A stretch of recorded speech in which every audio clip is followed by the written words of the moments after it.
In the Monument of Triumph update, a new weapon set was added exclusively to the Arena Ops activities within Vanguard Ops, and depending on when you started playing Destiny 2, you might look at this weapon and think, hey, that's a cool looking hand cannon, or, oh my god, no way, Kindled Orchid is back. Flap and Flotsam, what's that?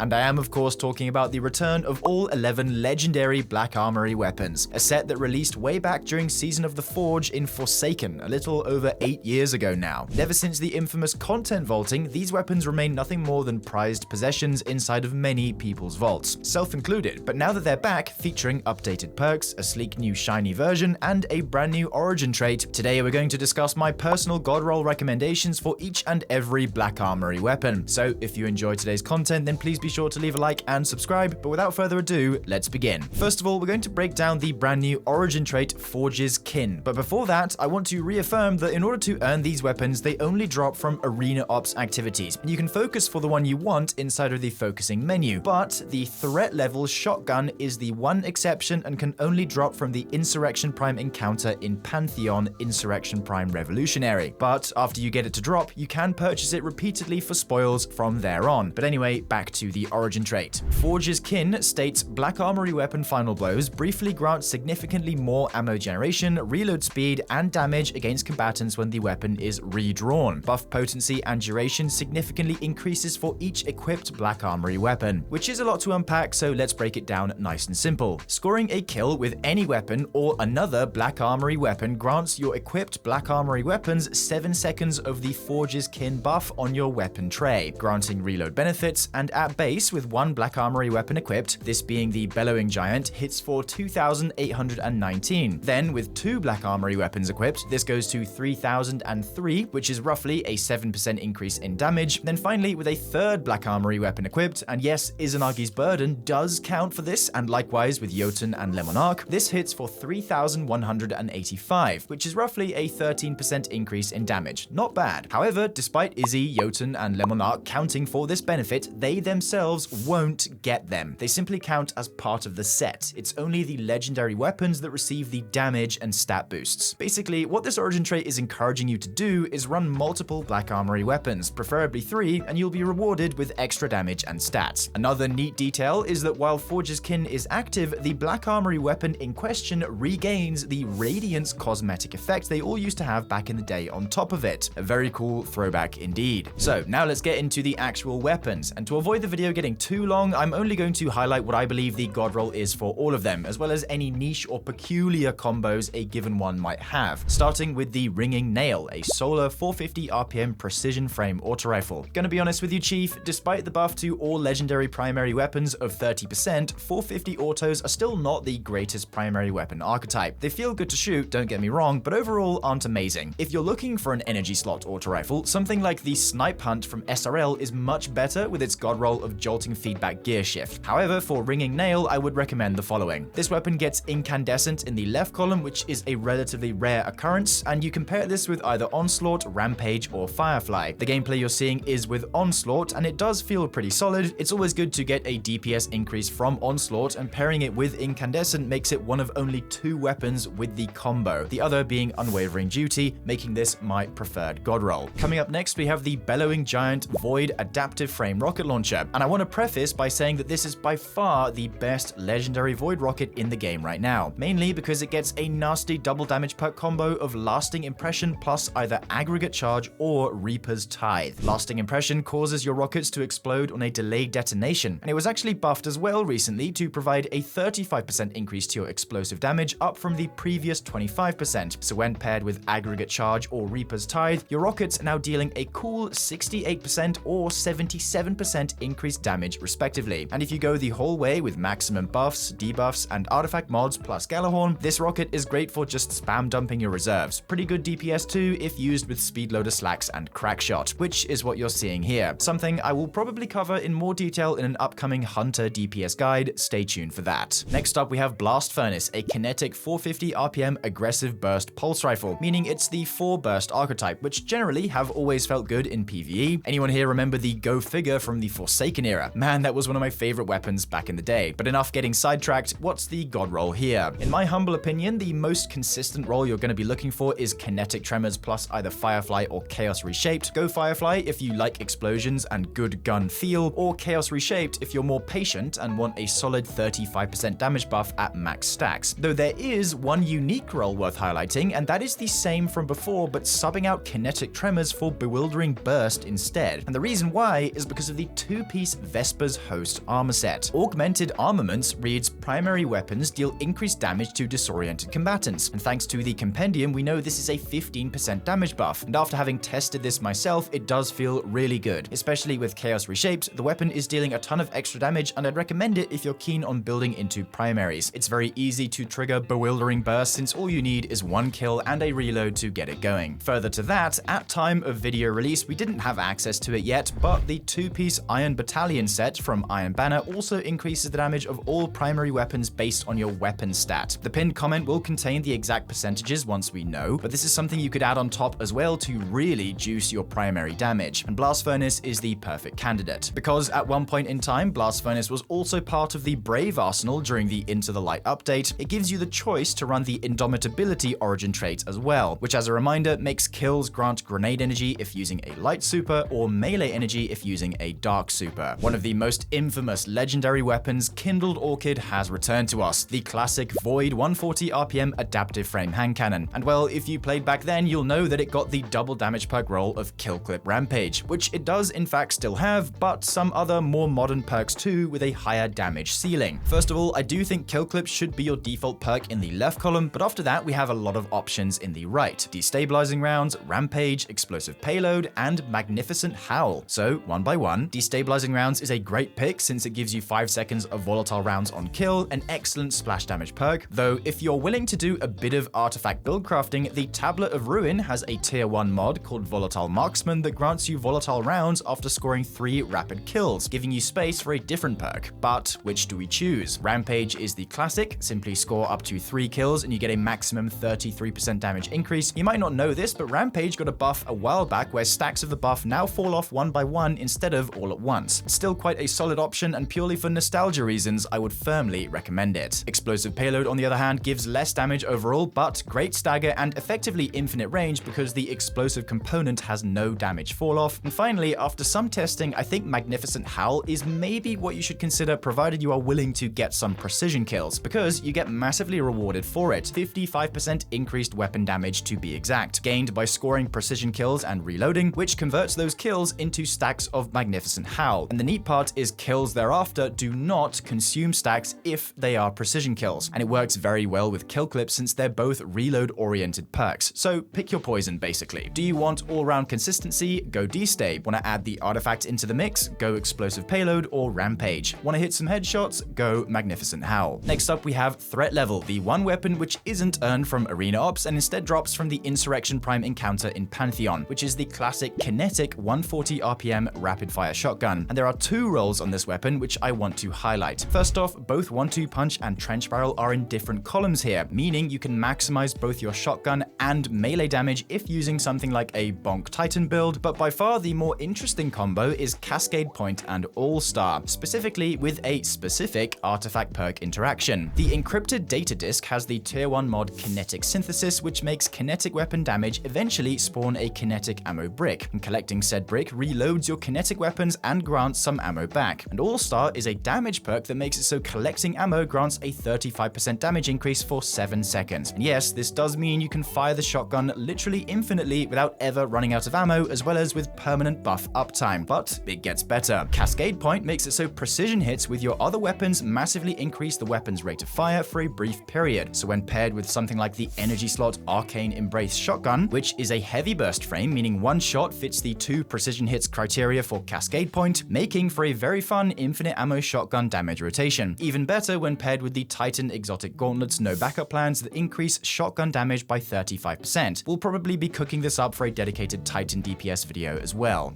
Whoa, put me in the video. Oh my god! That's insane! Whoa.